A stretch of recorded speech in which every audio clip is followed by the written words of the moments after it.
Perang jeung caangna teuting jeung poekna tong leupas ti duga.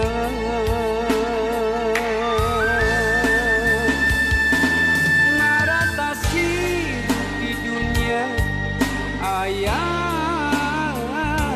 bageanana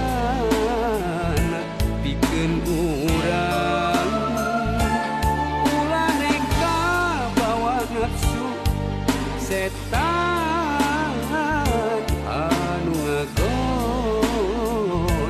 akhlak pikiran.